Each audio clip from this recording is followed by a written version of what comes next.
Han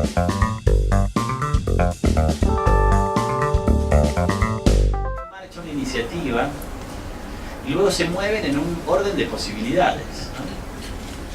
Entonces, y es una manera de conectar los programas, digamos que en todo caso son invenciones intelectuales, sistemas de pensamiento, con las muddy waters, ¿no? Con las aguas pantanosas del mundo real donde se producen las acciones y las decisiones penales. Entonces yo creo que es un concepto súper interesante, completa y absolutamente legible en clave burdiana de la teoría del campo. Y ahora, volviendo a la otra parte de tu pregunta, completamente legible en términos de un actor que tiene un hábitus y que produce, a partir de su hábitus general del campo, su hábitus de clase, una serie de acciones en un juego que involucra a otros actores, ¿no? Entonces, por eso la sintonía entre ese trabajo y, por ejemplo, las posiciones de Joshua más recientes y el libro especialmente de Long Struggle, tiene muchísimos elementos en común que a mí me parecen mucho más interesantes. Yo cuando leí los trabajos de Page, Phelps y Goodman juntos, ellos escribieron un artículo en el año 2015 en la revista Theoretical Criminology donde anticipan el argumento de su libro de 2017. Me pareció terriblemente interesante porque, de algún modo, yo no soy un lector de Bourdieu ni trabajo con la teoría de los campos de Bourdieu, sino que más bien este aparato conceptual está mucho más ligado a la herencia de Michel Foucault, desde mi punto de vista, la manera en la que yo percibo esa herencia.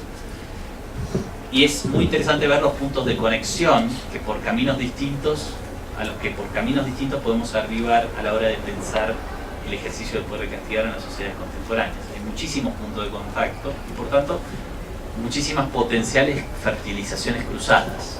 Por tanto, yo ahora estoy leyendo mucho más Bourdieu, como los bourdianos, que lo que hice en toda mi vida, en los últimos 2 años. Y creo que hay ahí muchísimas cosas muy interesantes. Para quien le interese eso en particular, en el libro en el libro que hay que conseguir de algún modo, porque es incomprable, hay un capítulo de un colega español, un joven muy brillante que escribe cosas muy interesantes, que se llama Ignacio González, de la Universidad de Girona, que es sobre Bourdieu y la penalidad. Y es un estilo de lectura de Bourdieu ligada a la de Page, pero al mismo tiempo que busca ser original, tener una serie de innovaciones. Es un capítulo muy recomendable en la misma vena de un debate de carácter teórico, ¿no? Total y absolutamente teórico. Sí, compañero. Acho que é na Punição em Sociedade Moderna, Garland fala que faz uma defesa da reabilitação como para frear a neutralização, né? Como função da pena, é isso mais ou menos. Ele fala que bom, em vias da neutralização até que a gente volte para as ideologias reis, né? De alguma forma, isso é essa valoração positiva que ele faz da pena, e será que é uma grande teoria, uma teoria absoluta da pena que caberia uma interpretação? No recuerdo esa valoración positiva en el trabajo específico de Garland, pero como, digamos, en líneas generales conozco bastante bien a Garland, diría que no hay ningún, digamos, sería algo completo y absolutamente esperable de las posiciones de Garland.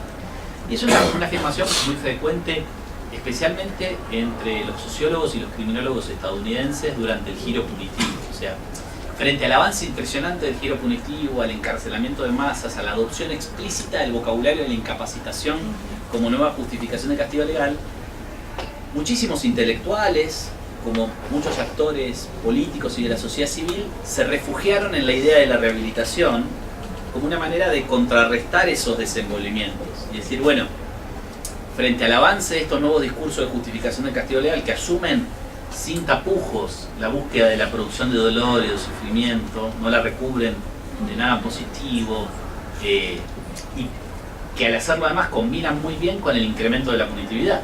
Porque si te tengo que incapacitar, bueno, ¿por qué te voy a dejar salir de la prisión?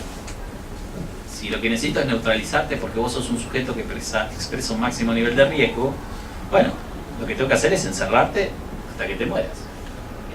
La justificación del life imprisonment, ¿no? Entonces, frente a eso, no recuerdo cómo lo hace Garland ahí, pero en general, es muy frecuente esa búsqueda en la idea de la rehabilitación, de un discurso que sea moral y políticamente capaz de contrarrestar esa deriva.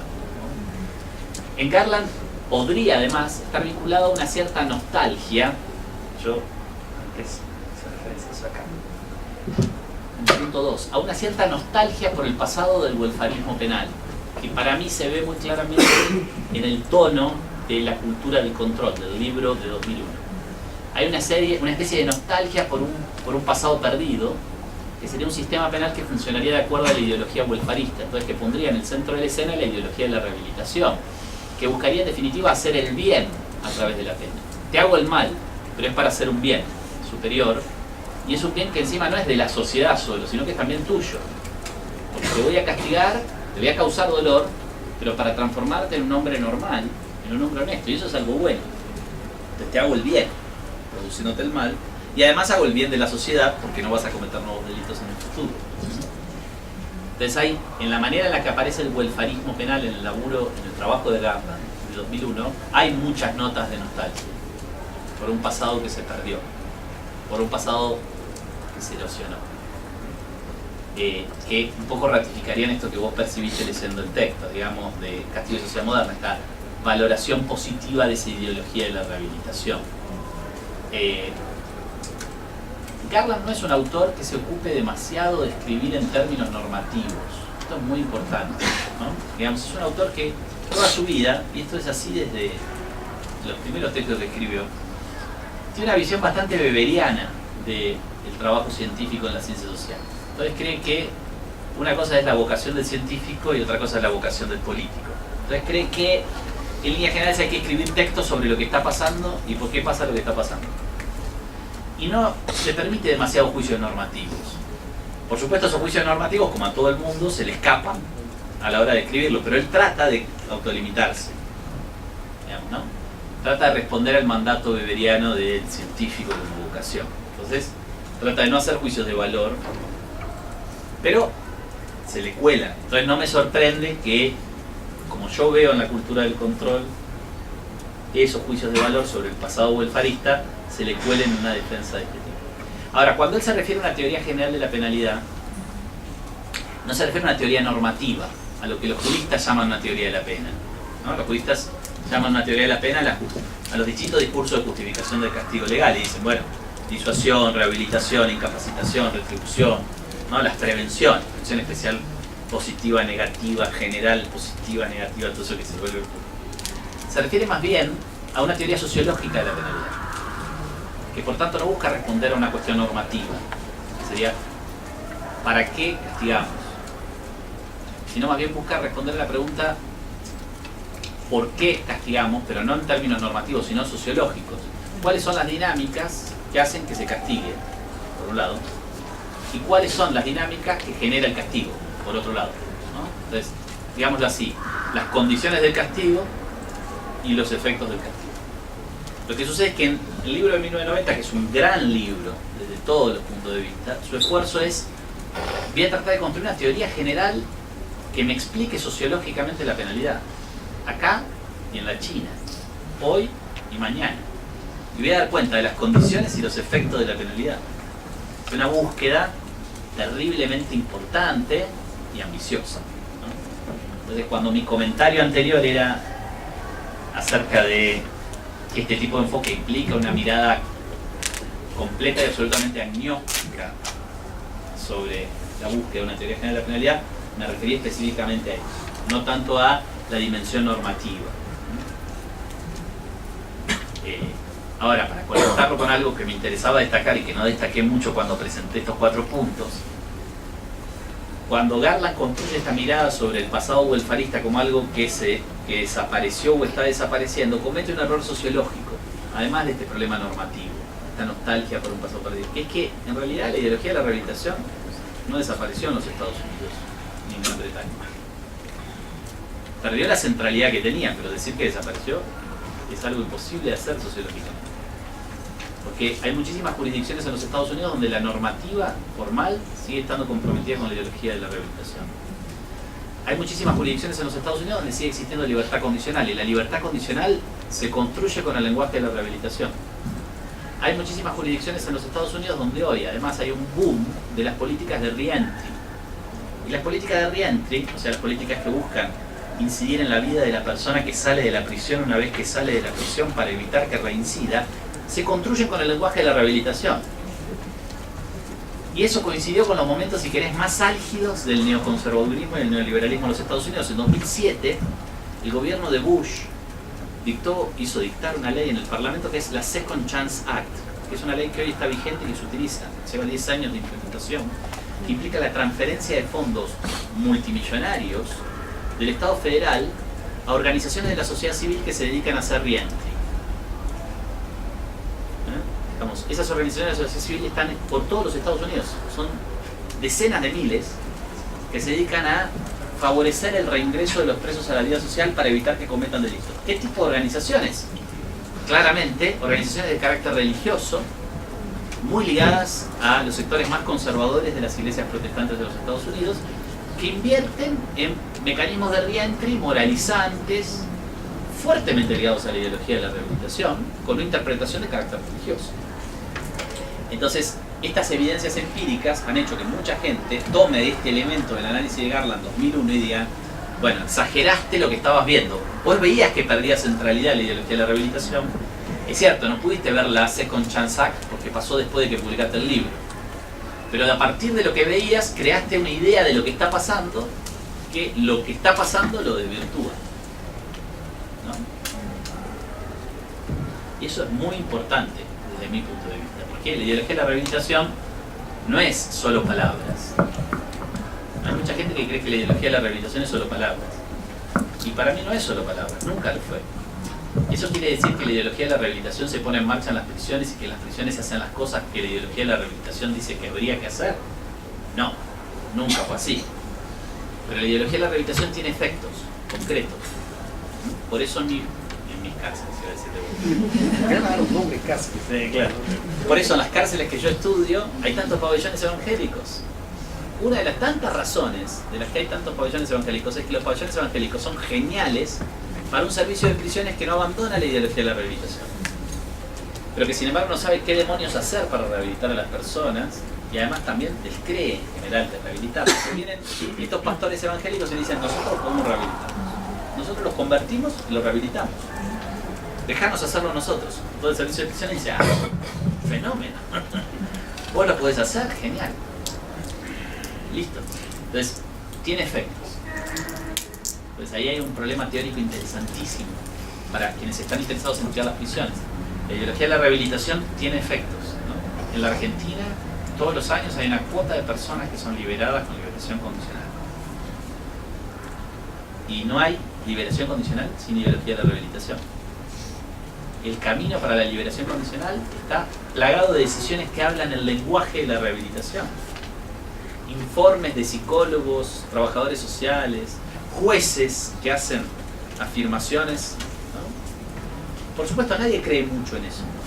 Ninguno de los actores cree mucho en eso, pero tienen que hablar ese lenguaje y tienen que hablarlo para producir la liberación condicional. Ustedes dirán, ¿y por qué tienen que producir la liberación condicional? Primero porque lo dice la ley y está en el Código Penal, pero además porque no hay forma de gobernar las prisiones sin libertad condicional. La libertad condicional es un gran instrumento de gobierno de las prisiones. Lo fue siempre.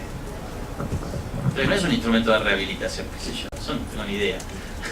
Tiendo a pensar que no, pero seguramente es un gran instrumento para gobernar las prisiones. Si yo tengo a todos ustedes presos y de acá para allá son todos presos procesados a los que no puedo liberar condicionalmente, y de acá para acá son todos presos condenados, de todos esos presos condenados tengo a este sector a los que no puedo liberar condicionalmente porque son condenados por delitos que no admiten liberación condicional, por ejemplo son residentes, pero ustedes sí.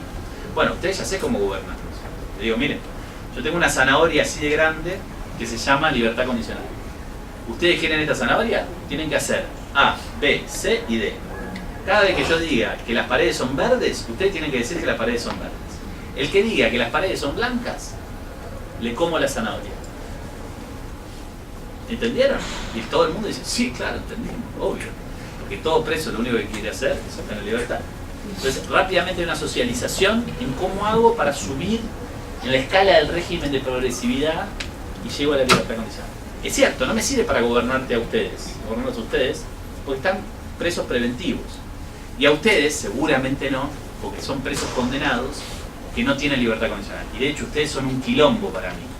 Como director de la prisión tengo un lío bárbaro, no sé cómo gobernarlos. Porque lo voy a tener que tener preso durante largos tiempos. No tengo la libertad condicional para gobernarlo. Entonces tengo que tratar de crear otro mecanismo de premios y castigos que les sea lo suficientemente contundente para que ustedes se alineen con lo que yo quiero que ustedes hagan. Entonces, por ejemplo, agarro y los meto a todos ustedes en una misma ala de la prisión. Que es muy inteligente. No los pongo con ellos, con los que tengo la zanahoria de la libertad condicional. Ni los pongo con ustedes, aunque tampoco tengo la zanahoria de la libertad condicional, pero la voy a tener, porque cuando los condenen, una parte de ustedes van a pasar a ser el grupo de aquellos. Entonces, cuando ustedes pasen a ser condenados, les voy a decir, esta es la zanahoria, la libertad condicional se construye así. Y de hecho se los empiezo a explicar cuando ustedes entran a la prisión. Se los explico el primer día que llegan. Les digo, ustedes están acá adentro, ¿quieren salir? ¿Saben cómo se sale de acá? Así. A veces. La ideología de la rehabilitación es súper importante. Entonces, quienes dicen que en América Latina las prisiones han abandonado la ideología de la rehabilitación, para mí nunca fueron una prisión en la Argentina. Porque en las prisiones en la Argentina la ideología de la rehabilitación está recontra viva, haciendo lo mismo que yo siempre, que no es corregir, tratar, hacer el bien, es gobernar. Me admito un comentario así, porque me gustaría escuchar tu diferenciación en ese aspecto, porque me parece que, aunque necesariamente esté conectado, no es lo mismo hablar de resocialización y moralización simplemente.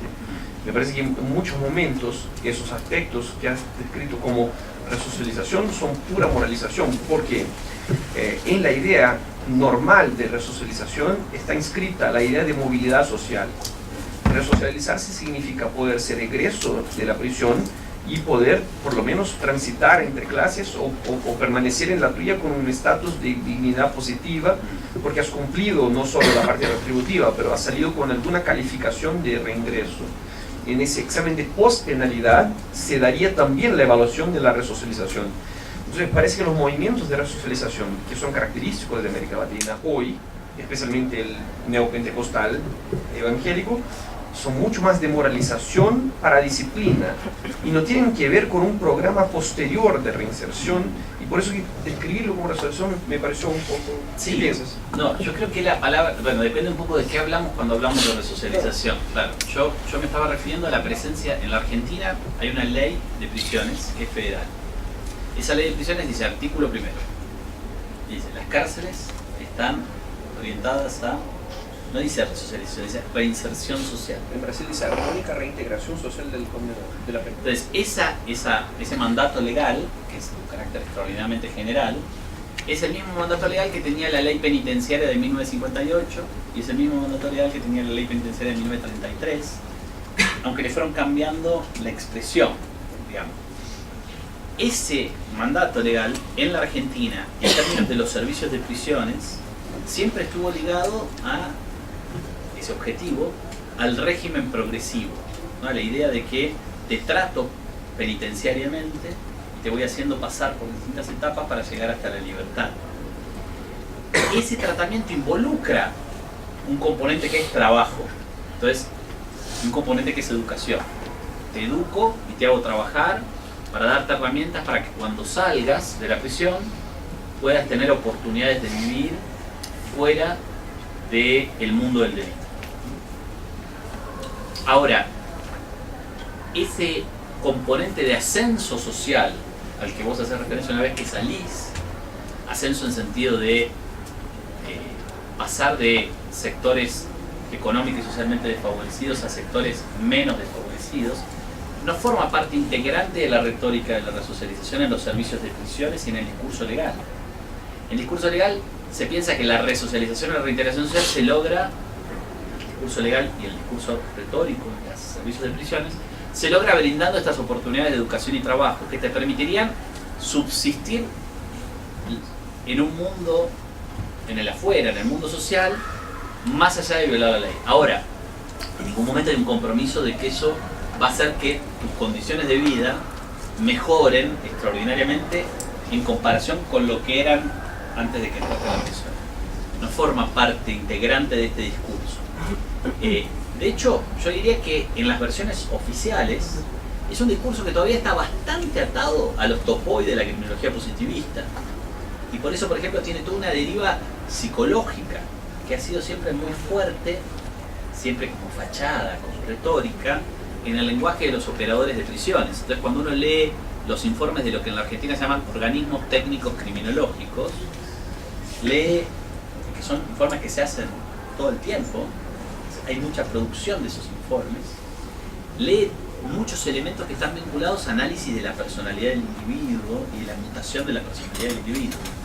Entonces, es cierto que hay un compromiso legal de proveer herramientas que deberían servirte para una inserción social digna, pero digamos, para usar una expresión del derecho, es una obligación de medios y no de resultados. ¿Se entiende? Yo te doy estas herramientas, ahora no te aseguro que con esto efectivamente van a mejorar tus condiciones de vida. Entonces, ese tipo, todo este lenguaje que está extraordinariamente presente no quiere decir que los operadores que lo manejan crean en ese lenguaje, que es otro problema. A veces se generan estos problemas que son problemas muy interesantes desde el punto de vista sociológico. Hay muchos operadores que usan ese lenguaje pero no creen en el mismo, o sea, no creen que ellos van a lograr efectivamente rehabilitar a la persona en términos de que deje de ser una persona que comete delitos y pasa a ser una persona que no comete delitos. Nosotros hicimos una investigación entrevistando psicólogos, trabajadores sociales que trabajan en prisión. Entrevistamos 68 profesionales. Y una de las cosas que tratábamos de entender es cómo una persona que trabaja en una prisión le da sentido a lo que hace todos los días. ¿No? Se levanta todos los días, va a la prisión, está de las 8 de la mañana hasta las 4 de la tarde, haciendo cosas en un mundo hostil, en donde pasan todo el tiempo cosas horribles, ¿no? Y esa persona, como psicólogo, como trabajador social, tiene que lidiar con ese trabajo sucio, como le decía Everett Hughes, el famoso sociólogo de la Escuela de Chicago. Un trabajo que está teñido, manchado por la suciedad, cosas feas. Pero tratamos de trabajar sobre eso, cómo las personas le dan sentido y lidian con el carácter sucio de su trabajo. Entonces, una de las preguntas que les hacíamos tenía que ver con esto de cómo imagina su trabajo en relación con la rehabilitación. Y lo que encontramos es en realidad un montón de gente bastante realista que descree que sus intervenciones logran per se la rehabilitación, salvo algunos locos medio neopositivistas ahí, pero digamos que eran muy poquitos. La mayor parte de la gente cree que en realidad que ellos hacen lo mejor que pueden, que el problema de que los individuos se involucren en actividades delictivas es un problema de carácter estructural, que las intervenciones que ellos hacen son escasas en recursos y en posibilidades y por tanto son muy débiles, y que tratan de hacerlo lo mejor posible, y que en el mejor de los casos, y esto es muy interesante, logran reducir algunos de los daños que la prisión produce. Hay una idea muy difundida de reducción del daño como forma de justificar tu trabajo dentro de la prisión. Entonces, que exista la ideología de la rehabilitación y que se utilice, y el lenguaje, como algo que nace de la exigencia del mismo campo. El campo te exige que vos uses el lenguaje, no quiere decir que los actores se relacionen con ese lenguaje en términos optimistas, crean en que lo que hacen está generando eso. Pero lo que yo trato siempre de resaltar con respecto a este problema es que la ideología de la rehabilitación cumple un rol extraordinariamente importante en la estructuración del mecanismo de gobierno de la prisión. Esto independientemente de que alguien se rehabilite, no tiene nada que ver, son dos cosas radicalmente distintas, digamos. La ideología de la rehabilitación cumple un rol muy importante porque justifica una serie de instrumentos que son fundamentales para gobernar al menos una parte de la población encarcelada. Y para mí eso es así, era así, en 1921, en 1933, en 1958, en 1996 y en 2018. Entonces, digo, son todos años de reformas legales. Sigue siendo tan importante en la Argentina y es una inercia, ¿no? Volviendo a este punto. No es algo que cambió, ¿no? Cuando a mí me presentan imágenes del campo penal contemporáneo como un campo en plena ebullición donde todo cambia, yo digo, bueno, sí, está bien, ok, hay cosas que cambian, no digo que no, pero hay también persistencias que son súper significativas, y para mí esta es una evidente, que cualquier persona que trabaje en las prisiones y se acerque un poquito a las prisiones se da cuenta que esa serie de instrumentos no podrían funcionar si esa prisión se ve privada de la ideología correccional, ¿no? Y aquí, para mí, eso es terriblemente evidente. Entonces, con respecto a los pabellones evangélicos, ¿no? En esta parte de tu comentario, lo que pasa ahí es que los pabellones evangélicos construyen su propia versión, de algún modo, de la ideología correccional o rehabilitadora, que pasa por la conversión. La conversión religiosa es el fenómeno que genera una persona que no comete delitos. Entonces, lo que hay ahí es como una especie de simbiosis, de alianza extraordinaria entre actores distintos. El pastor externo a la prisión, que trabaja en los barrios marginales de donde provienen los presos en las cárceles argentinas, se conecta con un director de prisión. Los dos tienen un terreno común, que es, decimos que queremos hacer el bien. Yo a través de la conversión religiosa, yo a través de la corrección, el régimen disciplinario, la educación, el tratamiento, bla, bla, bla. El pastor le dice, yo sé hacer eso que vos no sabés hacer, déjame un espacio para hacerlo. Y el director dice, bueno, le dice varias cosas más. Le dice, entre otras cosas, ¿cuánto hay? Dice, ¿y vos cuánto tenés para dar? ¿No? Porque hay una cosa que se llama diezmo, que es muy importante para entender los pabellones evangélicos. Todo preso en un pabellón evangélico le paga al siervo del pabellón evangélico una parte del dinero que recibe del Estado todos los meses. Y las familias de los presos afuera también hacen contribuciones económicas. Entonces hay también una esfera en absoluto marginal de este fenómeno, que es una esfera económica. Y no sería del todo descabellado que una parte de ese dinero termine en las arcas del director de prisión. Pero además de eso, el director de prisión dice, bueno, ¿cómo vas a lograr eso que vos decís, etcétera, etcétera? Y evidentemente tiene obviamente un esquema extraordinariamente moralizador, que por otro lado es extraordinariamente pariente de la prisión. La prisión, ¿no? Digamos, los otros días estaba leyendo una tesis de una estudiante mía que trabajó sobre cárceles de mujeres, ¿no? Ella cuenta que trabaja sobre el cuerpo de las mujeres dentro de la cárcel de mujeres, los efectos en el cuerpo de la cárcel. Entonces, una de las cosas que usa como observación es los gestos de las mujeres de cuando están dentro de la prisión, de caminar con la cabeza gacha y con las manos atrás del cuerpo, aun cuando no estén esposadas. Digamos, y eso es parte de un aprendizaje que las guardias le imponen en la prisión. Los guardias dicen, no me puedes mirar a los ojos, tenés que mirar al piso, no puedes mirar a nadie cuando caminas conmigo y no puedes saludar a nadie, y tenés que poner las manos detrás de la espalda, y la otra cosa es, tenés que caminar al lado de la pared. Nunca puedes caminar en el medio de los corredores. Entonces ella, mi estudiante, se sorprendía de cómo las mujeres reproducen esa postura corporal cuando caminan sin guardias alrededor, ¿no? Cuando caminan, por ejemplo, en el patio, o en un corredor, yendo de un lugar al otro. Entonces les parecía como una observación interesante, y a mí me parece una buena observación de cómo se inscribe en el cuerpo la prisión. Pero es un ejemplo extraordinario de el disciplinamiento, la moralización de los presos adentro de la prisión. Lo que tiene es que la moralización de los pabellones evangélicos tiene todo este contenido, si se quiere, digámoslo así, más creíble, ¿no? Claramente, ¿no? Pero digamos, bueno, me están prometiendo la salvación, que no es una cosa menor. No, está bastante bien, que nos prometan salvarnos, está bastante bien. En cambio, la guardia cárcel no me promete nada. Me prometen, a fin de cuentas, en todo caso, si yo bajo la cabeza, camino al lado de la pared del pasillo, pongo las manos atrás, no saludo a nadie, ni miro a nadie, me promete que va a tener un buen concepto de mí, y eso en algún momento va a servir cuando me tengan que pasar de una a la otra, cuando me permitan acceder a la educación, o me permitan acceder al trabajo, como me permitan ir al grupo de teatro, o como me permitan acceder a una salida transitoria, o finalmente a la libertad condicional.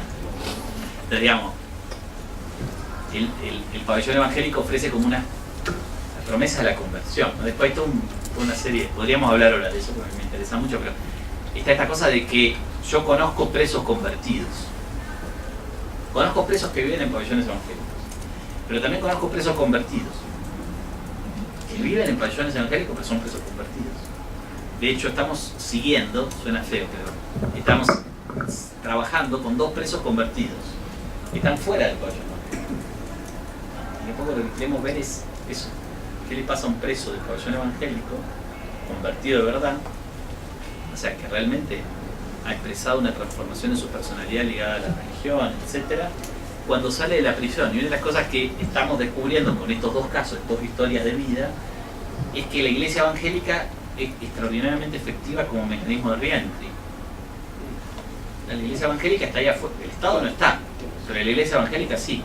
Entonces hay toda una serie de necesidades materiales con las que estos presos se enfrentan, que para los presos convertidos realmente, hay toda una discusión de quién es el convertido y quién no, quién lo selecciona, cómo se selecciona, que es fascinante, parecería funcional efectivamente. Entonces, qué sé yo, el tipo que está convertido, además de estar convertido, te podría decir, che, y además de estar convertido, hoy yo puedo sobrevivir más o menos dignamente. Y no tengo que estar en ninguna manteca, no tengo que estar en ningún escenario de actividades delictivas que sean más o menos riesgosos para mí, tanto porque pueda perder la vida o pueda ser encarcelado nuevamente. Con lo cual, mi conversión es un ajuste bastante racional a los problemas de mi trayectoria vital. ¿No? O sea, digamos, si lo mirás, si uno fuera un sociólogo funcionalista, le diría eso como claro, una función extraordinaria. Bueno, me fui de tema, perdón.